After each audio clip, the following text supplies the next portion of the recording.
மனுஷனை குறித்து மனுஷன் பெருமையா பேசும்போது மனுஷன் விழுந்து போயிடுறான். உலகமானது நம்மளை பெருமையா பேசி பேசி நம்மளுக்கு மகிழ்ச்சியை தந்து நம்மளை அவர்கள் கவர்ந்து இழுத்தாங்க.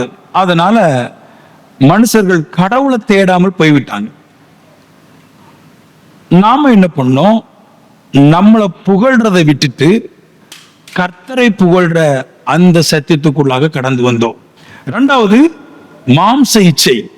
எந்த ஆலயங்களுக்கு போனாலும் மாம்ச இச்சைன்னு ஒண்ணு இருக்கு. அதாவது எந்த விதமான கண்டிஷன் இல்லாம, பிரச்சனை இல்லாம ஒரு மனைவிய நம்ம விவாகரத்து பண்ணலாம்னு மோசையே பிரசங்கம் பண்றார். பாருங்களேன், உலகத்துல சிறந்த பிரசங்கி யாருன்னு கேட்டா மோசை தான்.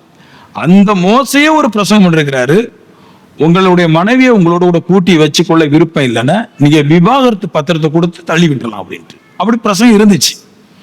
இப்படி எல்லாம் இருந்தா யார் கர்த்தரை தேடுவா? ஒவ்வொரு புருஷனும் 4 மனைவியை கட்டிக்கிடலாம், ஒவ்வொரு மனைவி 4 புருஷனை கட்டிக்கிடலான்னு மதத்துல இப்படி ஒரு உபதேசம் இருந்தா யார் தான் கர்த்தரை தேடுவா? ஆனாலும் நம்ம தேடணும். ஏன் தேடணும் அப்படின்னா தேவன் நம்மளோட இருந்தார். ஆமென். தேவன் இருக்கிற மனுஷன் தான் இந்த மாம்ச இச்சையிலிருந்து கடந்து வர முடியும்.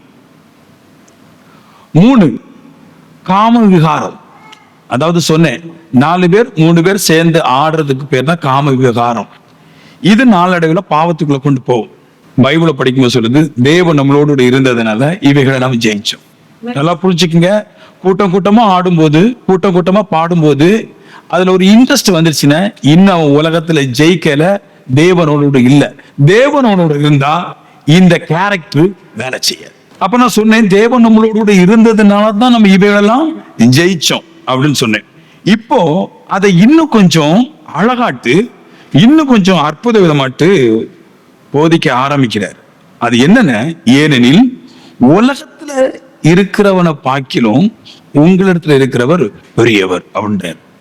உலகத்துல ஒண்ணு இருக்குது, இப்பவும் இருக்குது, எப்பவும் இருக்குதுன்றார் இல்லையா? அதுக்கு பேர் பிசாசு.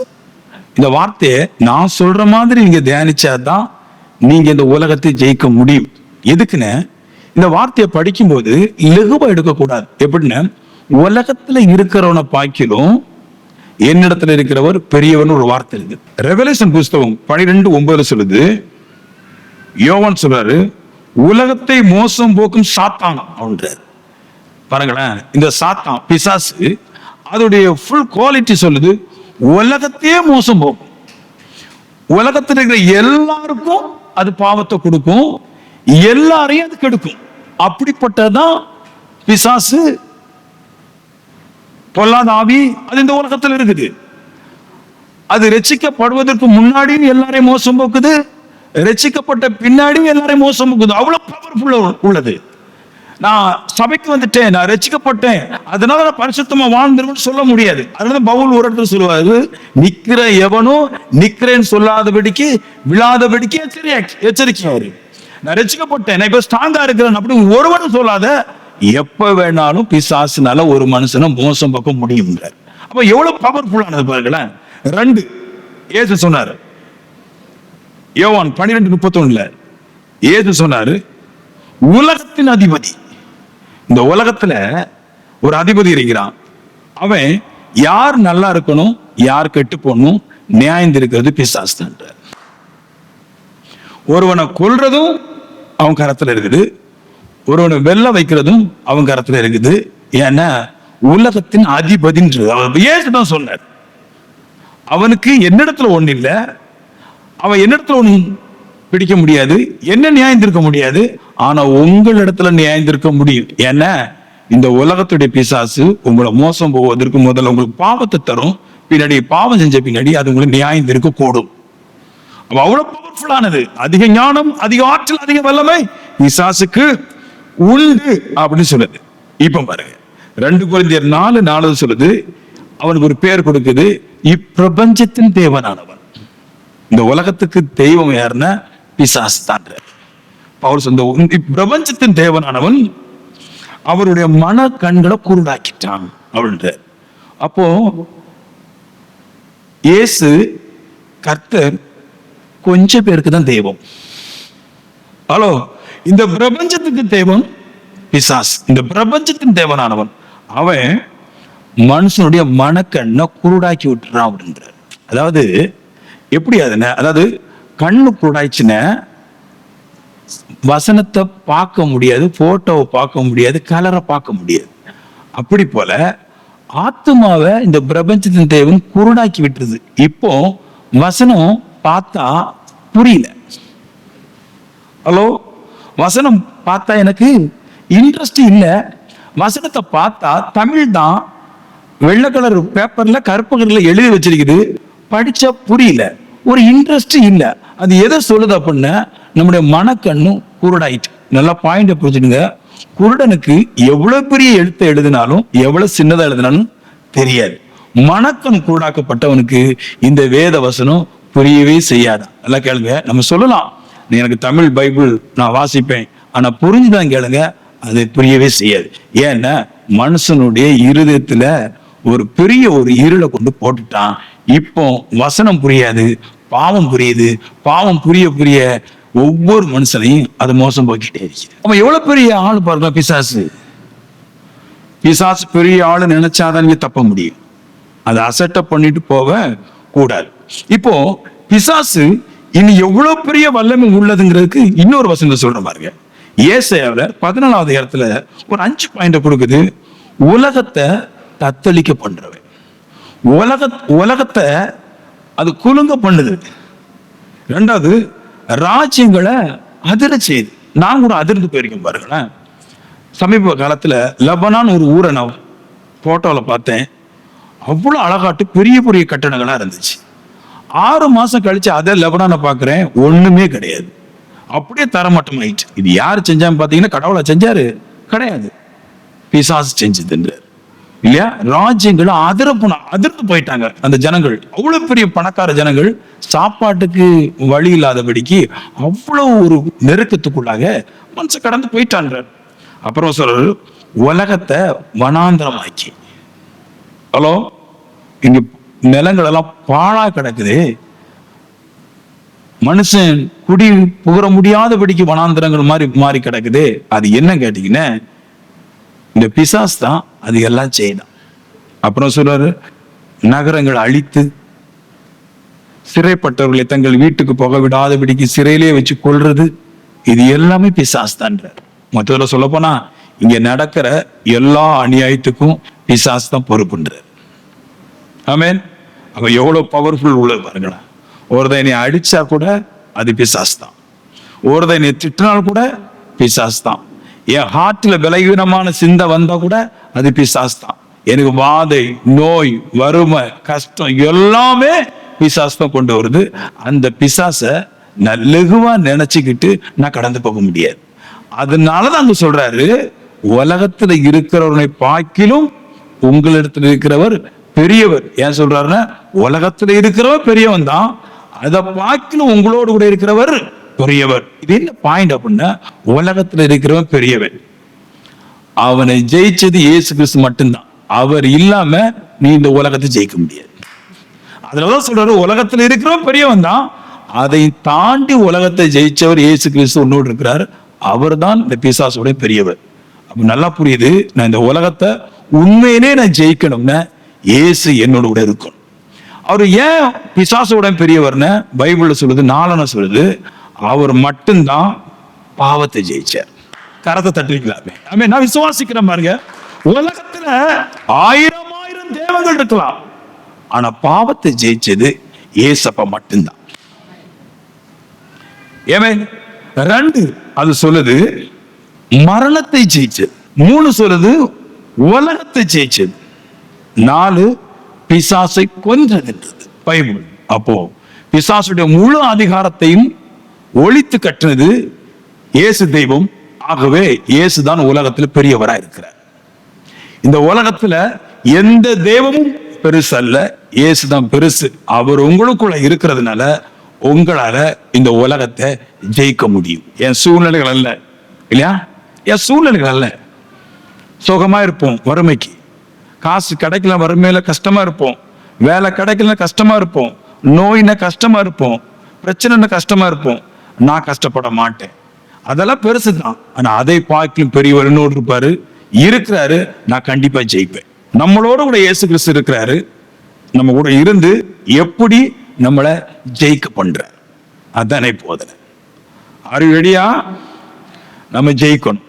நான் சொல்லுவேன், எனக்கு அடிக்கடி பிடிச்ச ஒரு டயலாக், ஏழையா பிறக்கலாம், முடவனா பிறக்கலாம், ஆனா சாகும்போது மோசையை போல சரீரத்துல நோய் இல்லாதவனாட்டும் மிகச்சிறந்த செல்வனந்தானாகத்தான் சாகணும். தேவன் வழி வச்சிருக்கிறார். நான் அதுல வாக் பண்ணா கண்டிப்பா நான் ரீச் ஆகுவேன். நான் அதுல நடந்தா கண்டிப்பா நான் போய் சேருவேன்.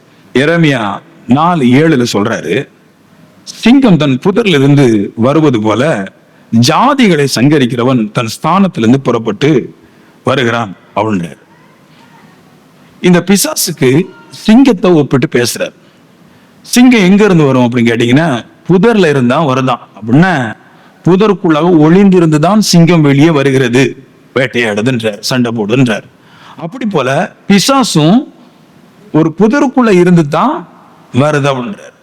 இன்னைக்கு இந்த சிங்கம், புதரு, மானு, பிசாசு, நாம இது எல்லாவற்றையும் ஒரு கலக்கத்தான் போறோம். சிங்கம் எப்படி வேட்டையாட அப்படி கேட்டீங்கன்னா, புதருக்குள்ளதான் போய் நிக்குது இல்லையா? ஃபர்ஸ்ட் அது புதருக்குள்ளதான் போய் நிற்கும். நானும் சர்ச் பண்ணேன், ஏன் புதருக்குள்ள போகுது அப்படின்னு கேட்டா, அதுக்கு அழகான பாயிண்ட் சொல்லுது. முதல்ல அது புதர்ல போய் இருக்க காரணம், மானுக்கு நம்மள மாதிரி எல்லா கலரையும் பார்க்கக்கூடிய ஆற்றல் கிடையாது. கிட்டத்தட்ட எல்லா மிருகங்களுக்கும் மனுஷ கண் கிடையாது. ஒவ்வொரு மிருகங்களுக்கும் ஒவ்வொரு விதமான கண்கள் இருக்குது. அதுல மானை கொண்டு வர்றாங்க. மானுக்கு எப்படிப்பட்ட கண் இருக்குதுன்னா, முக்கியமா அதுக்கு தெரிகிறது கருப்பு, பச்சை, மஞ்சள், இந்த 3 கலர் தான் தெரியும். இப்ப நீலத்தை பார்த்தாலும் அதுக்கு பச்சையா தான் தெரியும். இப்படிதான் அதுக்கு தெரியும். பெரும்பாலும் அதோடைய பார்வையில பச்சை தான் தெரியுது மானுக்கு. இப்போ புதருங்கிறது பச்சை, கருப்பு, மஞ்சள், இந்த கலர்ல தான் அது இருக்கும். நிழல் விடும்போது கருப்பா தெரியும், பச்சை இருக்கும், காஞ்சி போனா மஞ்சள் இருக்கும். இப்ப இதுக்குள்ள போய் சிங்கம் போய் நின்னுது. இப்போ மான் பார்க்கும்போது புதரும் பச்சை, புதரும் கொஞ்சம் மஞ்சள் மாதிரி இருக்கும், கொஞ்சம் நிழல்கள் கருப்பாட்டு இருக்கும். இப்போ இந்த சிங்கம் உள்ள போய் நிற்கும் போதும் பார்வைக்கு கருப்பு மாதிரியே தான் இருக்கும். ஹலோ, அப்ப அது என்ன செய்தான்? தன்னுடைய தோற்றத்தை மறைக்கிறது. ஃபர்ஸ்ட் தன்னுடைய தோற்றத்தை புதருக்குள்ளாக மறைக்குதுன்றார். இப்ப புதருக்குள்ளாக மறைச்சிட்டு இருக்கும்போது மான் என்ன செய்யுதுன்னா, அது பக்கத்துல நெருங்கி போகுது. நெருங்கும் போது என்ன ஆகுதுன்னா, தெரியாத நேரத்துல, மானுக்கு தெரியாத நேரத்துல சிங்கமானது மானுக்கு மேல பாஞ்சி மானை பிரி போடுதுன்றார். அப்போ கர்த்தர் முதல்ல சொல்ல வர்றது என்னதுன்னா, பிசாசுன்னு ஒண்ணு ஒரு புதருக்குள்ள இருக்குதுன்றார். அது எங்க இருக்குன்னா, அது மனுஷனுக்குள்ளாதான் இருக்குதுன்றார். மான் புதரை பார்க்கும்போது சிங்கம் தெரியாது, புதர் தான் தெரியும். அப்படி போல மனுஷனை பார்க்கும்போது பேய் தெரியாது, மனுஷன் தான் தெரியும். மனுஷனை பார்க்கும்போது மனுஷன் தான் தெரியுதான். மனுஷனை பார்க்கும்போது மனுஷனுக்குள்ள பிசாசு தெரியறது கிடையாது. எப்படி மான் புதரை பார்க்கும்போது புதர் தான் தெரியுது, மான் சிங்கம் தெரியல. அப்படி போலதான் மனுஷனை பார்க்கும்போது மனுஷன் தெரியறான், மனுஷனுக்குள்ள இருக்கிற பிசாசு தெரியல. இப்ப மனுஷன் என்ன செய்யறான்? இப்ப நான் உதாரணம் சொல்லுவாங்களேன், நான் ஒரு மனுஷன், ஜாய் ஒரு மனுஷன், நாங்க ரொம்ப டிஸ்டன்ஸ்ல இருக்கிறோம் இல்லையா? அவரு என்னோட பேசுறது கிடையாது, நான் அவரோட பேசுறது கிடையாது, அவர் என் பக்கத்துல வர கிடையாது, நான் அவர் பக்கத்துல வர கிடையாது. அதே மாதிரிதான் மானும் சிங்கமும் ரொம்ப டிஸ்டன்ஸா இருக்கும்போது மான் பாதுகாப்பா இருக்குது, அதுக்கு பிரச்சனையே இல்லை. ஆனா மான் வந்து பக்கத்துல சிங்கம் பக்கத்துல போக போக, ஆனா மானுக்கு தெரியாது, சிங்கத்துக்கு தெரியும். இன்னைக்கு கண்டிப்பா மான் அவுட்டும் தெரியும். அப்போ நல்லா தெரியுது. தேவன் நீங்க முதல்ல சொல்றது என்னதுன்னு, மனுஷனுக்குள்ள பிசாசு இருக்கிறது தெரியல, மனுஷன் தான் தெரியறான், மனுஷனுக்குள்ள அது ஒளிஞ்சிருக்குது.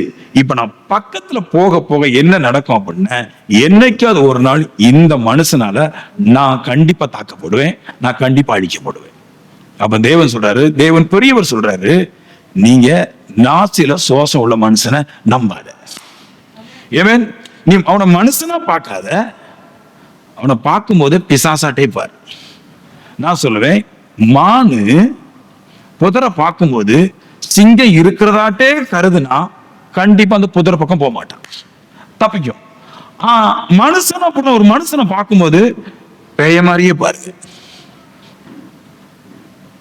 அவனுக்குள்ள எப்படி புதருக்குள்ள சிங்கம் இருக்குதோ அப்படி போல மனுஷனுக்குள்ளாக, மனுஷனுங்கிற இருதயத்துக்குள்ளாக பிசாசுங்கிற வல்லம் இருக்குது.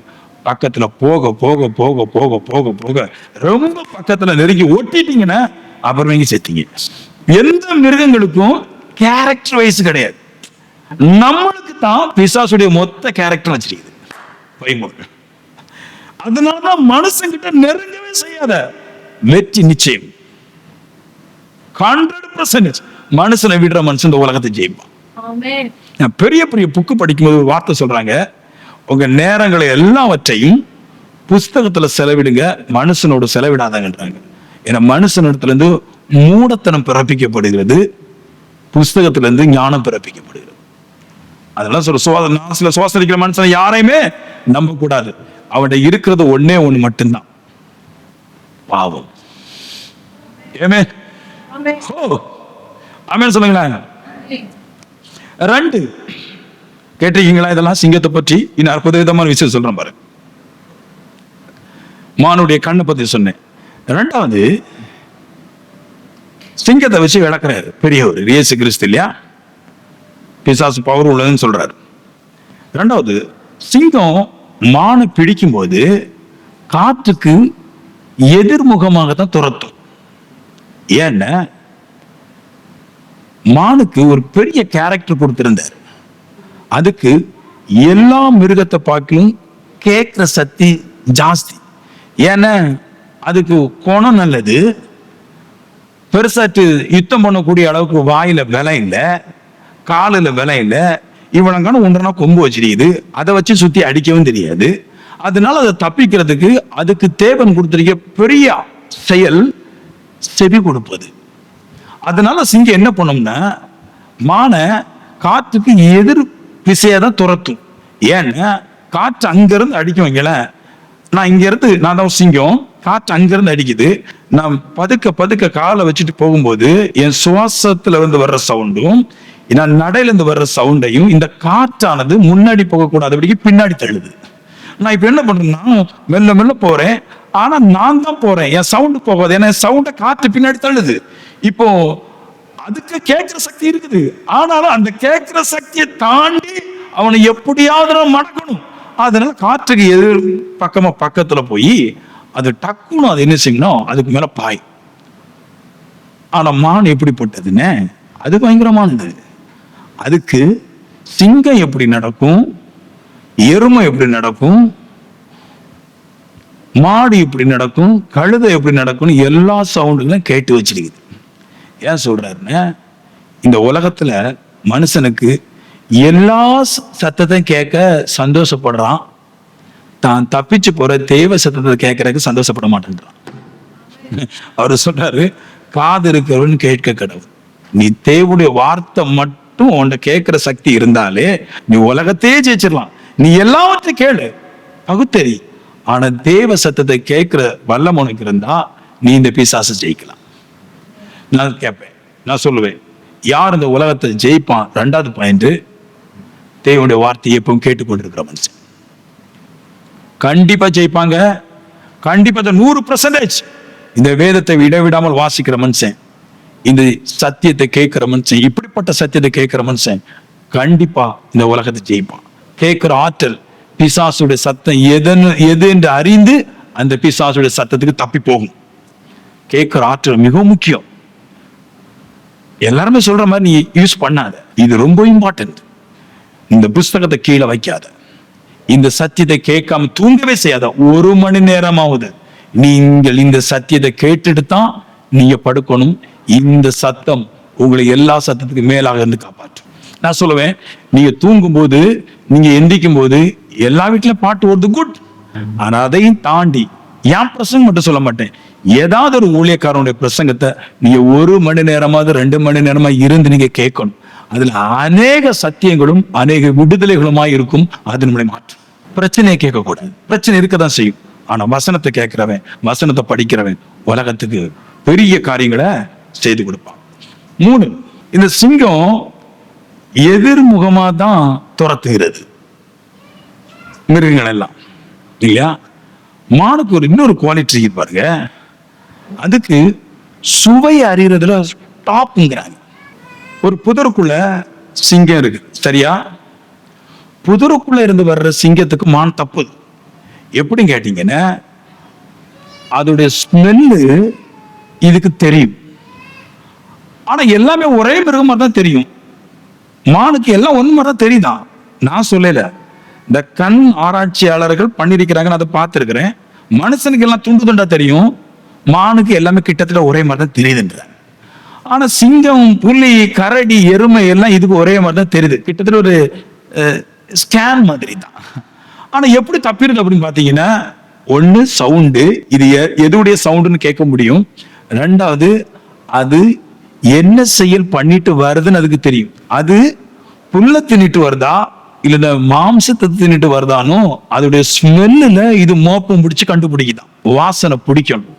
இந்த மனுஷன் உண்மையிலே பரிசுத்தவான், இந்த மனுஷன் உண்மையிலே பரிசுத்தவானுடைய பிள்ளை தானா, இந்த பெண்ணு பரிசுத்தவான் தானா, இப்படிங்கிற சுவாசம் பிடிக்க தெரிஞ்சு அந்த சுவாசத்துல கரெக்டா போற மனுஷன் ஜெயிச்சிடறான். நல்லது கெட்டது இன்னதுன்னு பகுத்தறியக்கூடிய ஒரு ஆற்றல் மனுஷனுக்கு கண்டிப்பா வேற. கிரியையினால கண்டுபிடிச்சிடலாம். ஒரு மதம் இருந்தாரு, அவரை பேர் நீங்க எப்படி நல்லவர் சொல்றீங்க? இந்த பகுத்தறியக்கூடிய ஒரு ஆற்றல் எங்க இருந்தாலும் அவன் கண்டிப்பா அந்த பொல்லாத சிங்கங்கள் இருந்து, பாவங்கள் இருந்து தப்பிக்கப்பட்ட உயிர் தப்பிக்கப்பட்டு. ஜெபிக்கிறவனை நம்பாத, நல்ல ஜெபம் பண்ணியே சொன்னாரு இல்லையா, சொல்றான் பாரு பரிச்சயம் சரி செய்றேன், அவனை நம்பாத, அவன் சொல்றத செய். அவன் சொன்னார் இல்லையா. அவங்க வந்து சொல்லுவாங்க, ஆனா ஒரு சுண்டு வரலால கூட அதை செய்ய மாட்டான். ஆனா அவன் சொன்னானே அதை செய்ய, இவனை விட்டு. இங்க நிறைய பேருக்கு ஊழியக்காரங்களை பிடிக்கும், ஊழியக்காரன் சொன்னது பிடிக்காது. இவரு சொல்றாரு, ஊழியக்காரங்களை தூக்கி வெளியே போட்டுட்டு, ஊழியக்காரன் என்ன சொல்றான், நீ உலகத்துல வாழும் போது கரெக்டா பகுத்தறிஞ்சு பாவம் பொல்லாப்பு செய்யறவனிடத்துல இருந்து தப்பித்து கொள்ளும்படிக்கான இந்த வாசனையை முகரக்கூடிய ஆற்றல் வச்சுக்க. ஜபாற்றல், நம்முடைய காத்திருப்பு ஆற்றல், வேதம் வாசிக்கிற ஆற்றல் எப்படி போச்சு? நல்ல நிலத்துல விதைக்கப்பட்டிருந்த நல்ல விதைகள்லாம் எப்படி போச்சுன்னா, இந்த நல்ல நிலம் எப்படி நாசமா போச்சுன்னா உங்களுக்கு தெரியுமா? நல்ல நிலம் கூட பொல்லாத விதைகளை விதைக்கும் போது அந்த நிலத்துக்கு பவர் எல்லாம் போயிருது. இறைவன் சொல்றாரு, நல்ல ஜபிக்கிற ஆற்றல், வேதம் வாசிக்கிற ஆற்றல், காத்திருக்கிற ஆற்றல், நன்மை செய்கிற ஆற்றல் இருந்துச்சு. பொல்லாத மனுஷன்கிட்ட பேசும்போது என்னுடைய இருதயத்தையும் என்னுடைய செயல்பாட்டையும் அது கொண்டு போயிடுச்சு. அதுலதான் சொல்றேன், அவர் எவ்வளவு பெரிய ஆளா இருந்தாலும் எவ்வளவு பெரிய சின்னவனா இருந்தாலும் கேரக்டரை பார்த்து தான் நீங்க ஓட்டணுமே தவிர சும்மா போய் ஓட்டிடக்கூடாது. தேவன் ஒருவரை திறந்த உலகத்துல யாரும் நல்லவனே கிடையாது. ஒரு சிங்கத்தை எடுத்து அந்த சிங்கங்கிற பிசாசுக்கு எப்படி தப்பனுங்கிற வழிகளை வச்சிருக்கிறாரு, அதுல போற மனுஷன் ஜெயிக்கிறான். உங்களால தப்ப முடியும், ட்ரை. நான் சொல்லுவேன், நான் ஈஸியான வேலை போதிக்கிறது ஆள் கிடையாது. ட்ரை பண்ணுங்க. நீங்க கேடு உள்ள மனுஷனோட பேசாம இருக்க கத்துக்கொள்ளுங்க. நம்மளை அகப்படுத்துற மனுஷனோட பேசாம இருக்க கத்துக்கொள்ளுங்க. எனக்கு சின்ன உதவி வந்தாலும் கூட அதுல பெரிய நஷ்டம் இருந்தாது எனக்கு வேண்டாம். ட்ரை பண்ணுங்க. நீங்க அது கண்டிப்பா உங்களை ஒரு நாளைக்கு அது விழுங்கும். விசுவாசியோட கூட சம்பந்தங்கள் வந்துருது. அவிசுவாசியோட போட்டும், நீதிமானோட இருக்கட்டும், பாவியோட போட்டும், நீ அங்கேயே சேர்த்து கொள்ளாத, கண்டிப்பா பிரச்சனை மாட்டுவோம். நான் சொல்லுவேன், எந்த சிங்கமும் பட்சிக்கும், எந்த மனுஷனும் பட்சிக்கும். அதுக்கு பல வழியில அது வேலை செய்யுது. அடுத்து பெரியவர் நமக்கு தரும். உலகத்துல இருக்கிறவனை ஜெயிப்பதற்கு உலகத்தை ஜெயித்த பெரியவர் இதைத்தான் செஞ்சிருந்தார். ஆமீன் சொல்லுங்களேன். பல முறை நான் பைபிள படிச்சிருக்கிறேங்க, பல முறை படிச்சிருக்கிறேன். நீ படிச்சிருக்கிறேன், பல முறை படிச்சிருக்கிறேன். படிக்கிற நேரத்துல ஒரே ஒரு வார்த்தை சொல்லுவோம், அவர் தனிமையாக ஒரு இடத்துக்கு போனார். ஏன் தனிமையா போறாரு அப்படின்னா, அவருக்கு தெரியும் அவருடைய நட்பு மனுஷனுடைய அல்ல. வேதத்தில் மனுஷனுடைய இருதயத்தை குறித்து அவர் அறிந்திருந்தபடினால மனுஷனை குறித்து ஒருவர் அவனுக்கு போதிக்காண்டாம். மனுஷன் நல்லவனு ஒண்ணு போதிக்காண்டாம், விட்டு மனுஷனே வேண்டாம். அங்கதான் பிசாசு இருக்கு. அதுக்கு ஒரு அடையாளம் சொல்றேன். மனுஷனோட சரீரத்துல தான் பிசாசு ஒரு அடையாளம் சொல்றேன். அது சொல்லுது, தன்னுடைய சரீரத்துல பிசாசை கொன்று. பிசாசை எப்படி கொண்டாரு இயேசு? ஹலோ, எப்படி கொண்டாரு? பிசாச கல்லறையில போய் கொள்ளையில, பிசாச வவ்வால்ல கொள்ளையில, பிசாச சிங்கத்துல கொள்ளையில, பிசாச பாம்புல கொள்ளையில, சரீரத்துல கொண்டாடுறது. ஏன்னா பிசாசு கூடி இருக்கிற இடம் இங்கதான், மொத்தமா இங்க கூட்டி வச்சு சிலுவையில கொண்டாடுறது. அவன் பிசாசு வர்ற இடமே சரீரம் தான், அங்கதான் இருக்கிறான். மனுஷனை பார்க்கும்போது 2 கண்ணை பார்க்காத, இந்த அழகான மூக்கை பார்க்காத, இந்த அழகான கேஸ்டில பார்க்காத, உள்ள ஒருத்தன் இருக்கான் குட்டிச்சான், ஒரு பெரிய புதருக்குள்ள ஒளிஞ்சு கிடக்கான், அவனை பாரு. அவனை பார்த்துட்டு நவன்று ஜெயிச்சிடலாம். மனுஷனை தேடி போறத பார்க்க இதுலயே படுத்துட்டு போயிடலாம் வாழ்க்கை முழுவதும். ஆவிக்குரிய மனுஷனும் சரி, உலகம் சரி, இந்த உலகத்துல தப்பிச்சு போறது கஷ்டம், விட முடியாது, பிசாசு விடாது. தப்பிக்கணும் அப்படின்னா இப்படிப்பட்ட வழிகளை நம்ம நடக்க வேண்டிய அவசியமா இருக்கிறது. இயேசு பெரியவர், நான் சொல்லிட்டு வரேன் இல்லையா, அந்த பெரியவர் நம்மளை காப்பாற்றும்படிக்கான வழிகளை போதிச்சுட்டு வர்றேன். அடுத்த வழி மத்தேயு 5:29. Listen, very very very listen. இங்க என்ன பார்க்கணும் இப்போ இல்லையா? அது சொல்லுது, உன் வலது கண் உனக்கு இடல் உண்டாக்கினால் அதை பிடுங்கி போடு, உன் வலது கை இடல் உண்டாக்கினால் அதை தரித்து போடுது அப்படின்றார். இப்ப எனக்கு வலது கண் இதுதான். வலது கண் ஏன் அதாவது சொல்லுது, வலது கை வலது கண் ஏன் சொல்லுதுன்னா, அதுதான் ஆக்டிவேட்ல பலமா இருக்கும், டக்குன்னு அதுதான் வேலை செய்யும். ஒருத்தன் அடிக்கிறா இருந்தா கூட இந்த வலது கை தான் முதல்ல போய் அடிக்கும். பார்க்கறதுக்கும் வலது கண்ணில் தான் அவ்வளவு சத்தம் இருக்குது.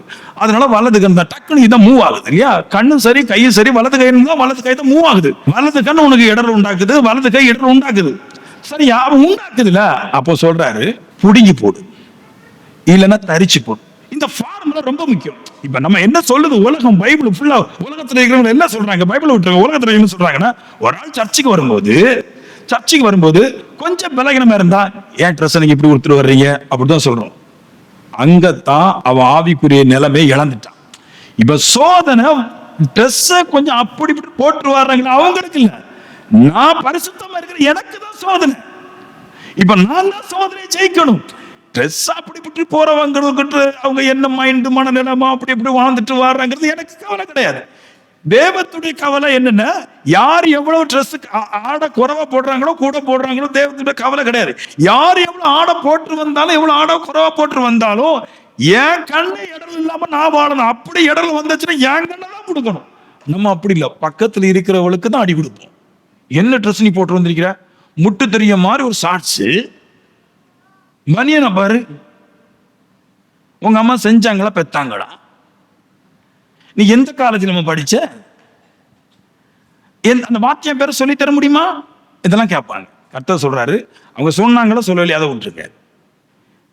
உங்க கண்ணு இடர் உண்டாகுதுல, எப்ப உங்க கண்ணு பாவங்களை பார்த்து ஆணு சொல்லுதோ அப்பமே இன்னும் கிறிஸ்து இல்லைன்னு அர்த்தம். என்னைக்கு மற்றவங்களை பார்த்து மற்றவங்களை சரி செய்ய பார்க்கறத பார்க்கணும், நான் என் கண்ணே என் கையை தரிச்சு பிடுங்கி போட்டா, இந்த செயலை என்னைக்கு ஒருத்தன் பண்றானோ அவன் தான் பரிசுத்தவான். மற்றவங்களை பார்த்து நீ சரியா இருக்கு, நீ வெள்ளைக்கு மாறு, நீ நகையை மாத்து, நீ அதை போன, நீ இதை போன, ட்ரெஸ் மாத்து, அதை மாத்து, இதை மாத்து, எல்லாம் கேட்டா அது எனக்கு ஒரு மாதிரி இருக்குது. அந்த ஒரு மாதிரி இருக்குல்ல, அந்த ஒரு மாதிரியே தான் திருமறியா மாத்து. பைபிள் சொல்லுது, அதனால உன் கண்ணோட உண்டாக்கல புடுங்கு, உன் கையை உனக்கு இடர் உண்டாக்கல தரி, நீ ஏமாத்தவங்களை கூட பேசிட்டு இருக்கிறான்ற இந்த செயல்பாடை தான் சொல்றாரு பரிசுத்தன்ற. இது ஒரே ஒரு மீனுக்கு இருக்குதுன்றார். ஒரே ஒரு மீனுக்கு மட்டும்தான் இந்த ஆற்று. ஏன்னா இதெல்லாம் ஆச்சரியமான ஒரு மிருகங்களை எதையோ ஒண்ணு வச்சுக்கிட்டு அதை சுட்டி காட்டி இந்த மாதிரி வாழியாற்று. அடுத்தவங்களை பற்றி பேசக்கூடாது. நான் அந்த முதல்ல சொல்லிட்டேன், அந்த பிரசங்க சொன்ன, மனுஷனை நம்பாத, கிட்ட சேராத. அவன் ட்ரெஸ் ஓட வரட்டும், ட்ரெஸ் இல்லாம ஓடி போட்டு, ஐ டோன்ட் கேர். எனக்கு கண்ணில் பாவம் வரக்கூடாது. அதுக்கு ஆவிக்குரிய ஜபத்துல தங்கி இருக்கணும். மீறி அதையும் தாண்டி வந்துச்சுன்னா நான் தான் என் கண்ணை மூடிடணும். புடுங்க கொடி கூட பரவாயில்ல, மூடிக்கிடுங்க. யார் எந்தெல்லாம் போனா எனக்கு என்னையா, நான் பரலோராஜ்யம் போகணும். இந்த ஃபார்முலாவை நான் எங்கேயுமே கேட்டது கிடையாது, பைபிள்ல மட்டும்தான் இருக்கு. எல்லா சர்ச்சிலையும் மற்றவங்களை சரி பண்ண சொல்லுவாங்க. சிஸ்டர் ஜீன்ஸ் போட்டு வரக்கூடாது சிஸ்டர், சபைக்கு அப்படி வரக்கூடாது சிஸ்டர், இப்படி வரக்கூடாது சிஸ்டர். நான் சொல்லுவேன், நீ எத்தனை பேர் எப்படி வா, நான் செம்மையா இருப்பேன். என் மன கட்டுப்பாடு நான் தான் செம்மையா இருக்கணும். இந்த உலகத்தை என்னால திருத்தவே முடியாது. நான் சொல்றேன், இயேசுவாலேயே திருத்த முடியாதனாலதான் எல்லா பேரும் நரகத்துக்கே போறான். அவரால் செஞ்சதை செஞ்சாரு, எல்லாரும் சரி பண்ணிட்டாரா? எல்லாருக்கும் சரி பண்ணக்கூடிய காரியத்தை செஞ்சாரு. ஆனா எல்லாரும் சரி பண்ணாருன்னா எல்லாரும் சரி பண்ண இல்ல, அதை விசுவாசிக்கிற மட்டும் தான் சரியாகிறான். எல்லாருக்கும் மறந்து இருக்குது, ஆனா விசுவாசிக்கிறது கொஞ்சம் பேர் தான். நான் சொல்றேன் அதே மாதிரிதான் நீங்க எப்பவுமே அடுத்தவனை சரி பண்ண பார்க்காத. ஏன் கண்ணை புடுங்கி போடுறது கர்த்தாவே எனக்கு கிருபை தாரும். நான் பாவத்தை பார்த்தாலும் இடனடைய கூடாது அப்படின்னு பவர் தாரும் ஆண்டவரே. ஜெயிச்சிடறான். இல்லாட்டி என்ன நடக்கும்? ஏன் இந்த கண்ணு புடுங்கி போட்டு தரிச்சு போட்டுனாரு? பாவம் வந்துட்டுங்க. கண்ணை ஏன் புடுங்கி போடணும்? ஏன் காலை தரிச்சு போடணும்? இல்லன்னு இந்த விஷம் முழு சரீரத்தையும் கெடுத்து ஆயில குறைச்சு. உலகத்திலேயே பெரிய விஷம் என்ன தெரியுமா? பெரிய ஆயுதம் என்ன தெரியுமா? பெரிய ஆயுதம் நாவு. விஷம் என்ன தெரியுமா? அதுல இருந்து வருகிற வார்த்தைகள். இந்த வார்த்தை பெரிய ஆயுதம் நாவு, விஷம் அதுல இருந்து வர்ற வார்த்தை. இந்த ரெண்டுல சிக்கிறவன் செத்தான்.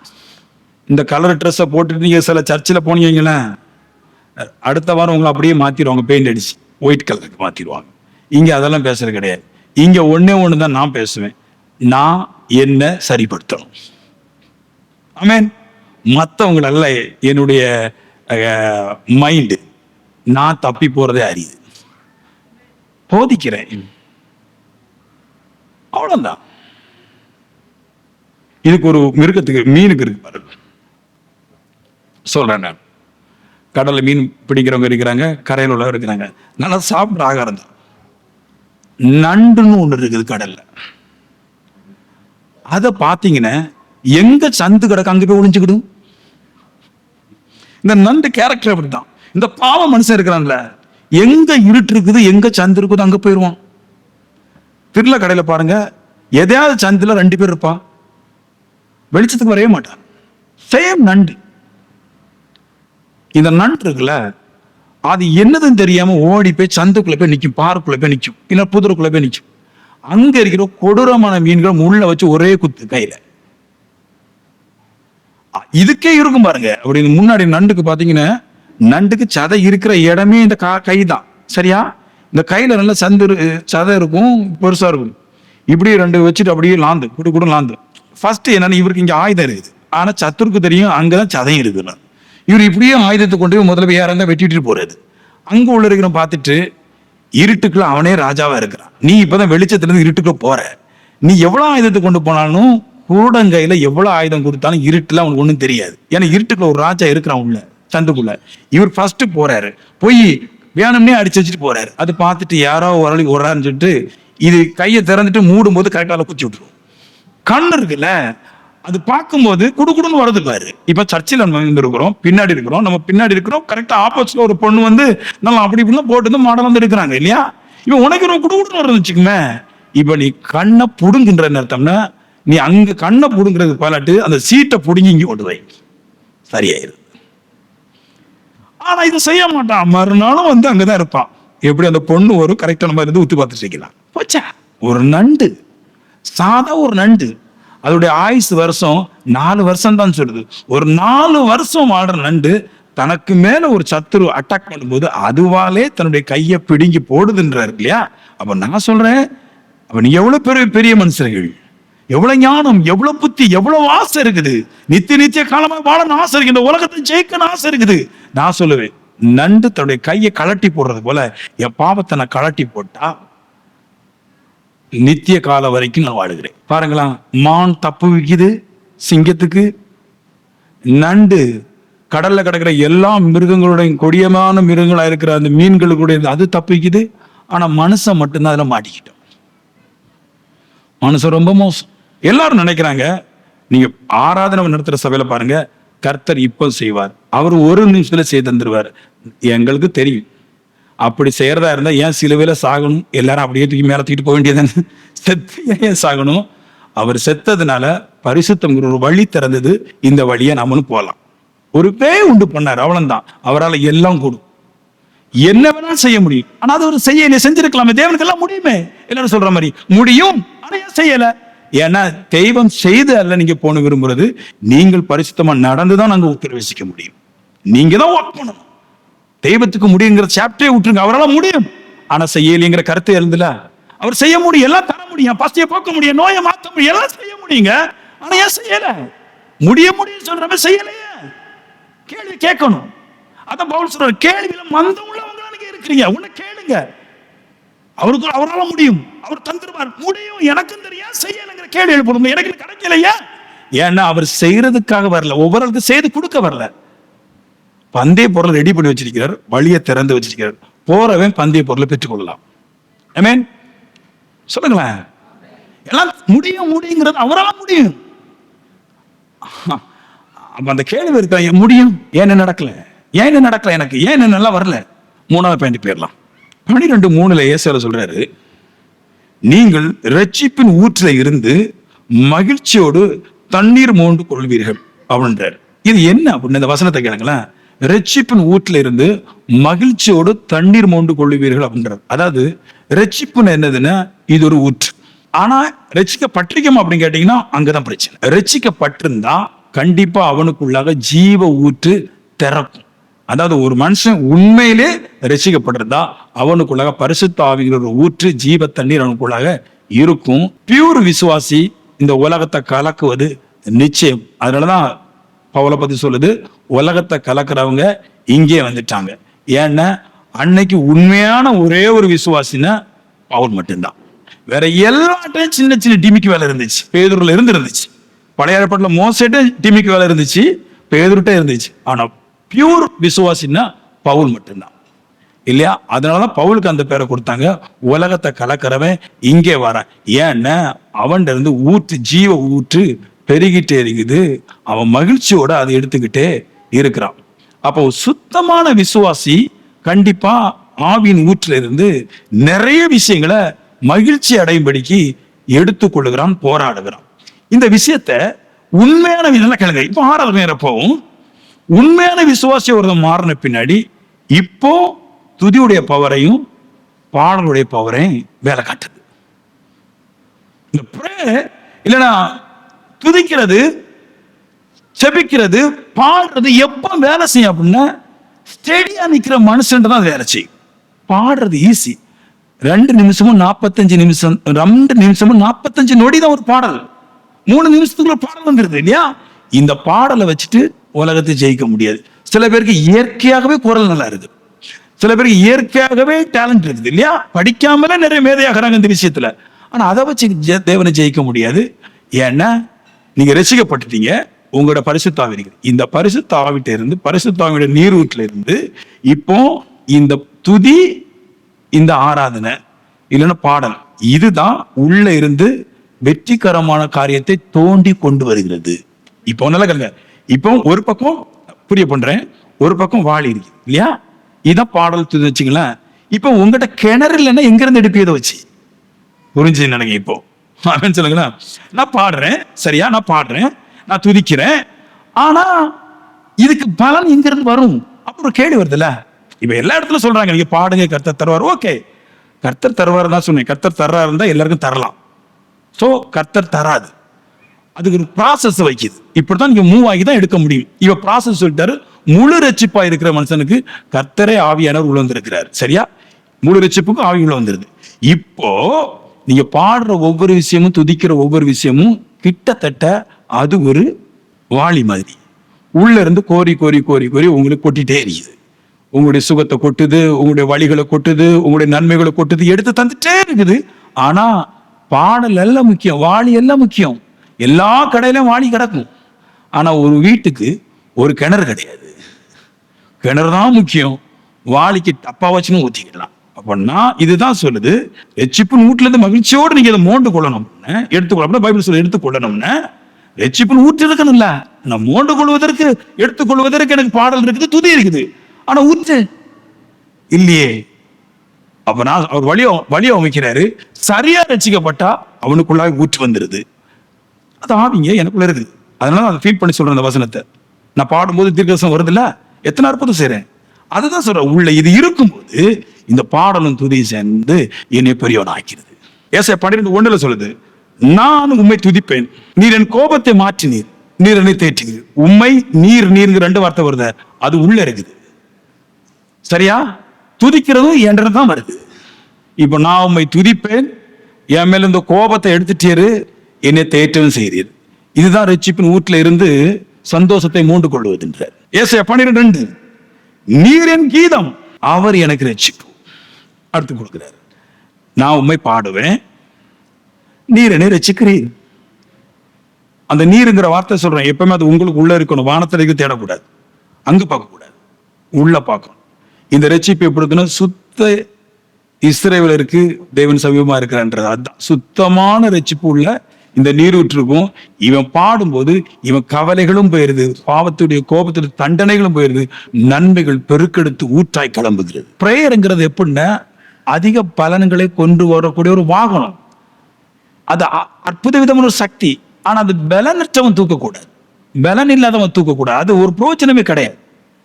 எழுத தெரியாதவன் பெண் எடுத்து பிரோஜனம் கிடையாது, பரிசுத்தம் இல்லாதவன் ஜெபிச்சு பிரோஜனம் கிடையாது. முதல்ல என்னோட கேரக்டர் தான் பண்ணணும். எப்போ வந்து பண்றாரு, அப்புறமா ப்ரேயர் பண்றாங்க. முதல்ல ஏசப்பா ஒரு இடத்துல ப்ரேயர் பண்றாரு. அதுக்கு முன்னாடி ப்ரேயரே இல்லை. ஞானஸ்தானம் பெற்ற உடனே ஒரு ப்ரேயர் பண்றாரு. அன்னைக்கு ஆவி வந்துச்சு, அப்பதான் ஒரு ப்ரேயர் பண்றாரு. இதுக்கு முன்னாடி ப்ரேயர் பண்ணதான்ட்டு இல்லை, வீட்டுல இருக்கிற இருக்குது. ஆனா அன்னைக்கு ப்ரேயர் பண்ணார். ஆனா பைபிள் சொல்லுது, ஒழுக்கமாட்டு தேவத்திட்டையும் மனுஷனிடத்துலையும் கிருபை பெற்றிருந்தார். அது என்ன சொல்லுதுன்னா, நல்ல குணம் இருந்துச்சு, அதனாலதான் மனுஷன் அவரை புகழ்ந்தான், தெய்வம் அவரை புகழ்ந்துச்சு. இந்த அளவுக்கு ஒரு கேரக்டர் உள்ள ஒரு மனுஷன் இப்போ ஞானஸ்தானம் எடுத்து ஜெபம் பண்ண உடனே வந்துச்சு, ஆவியான உள்ள வந்துச்சு. இப்போ தனிமையா போய் ப்ரேயர் பண்றாரு, ஜெபிக்கிறாரு, அற்புதம் கொட்டோன்னு கொட்டுது.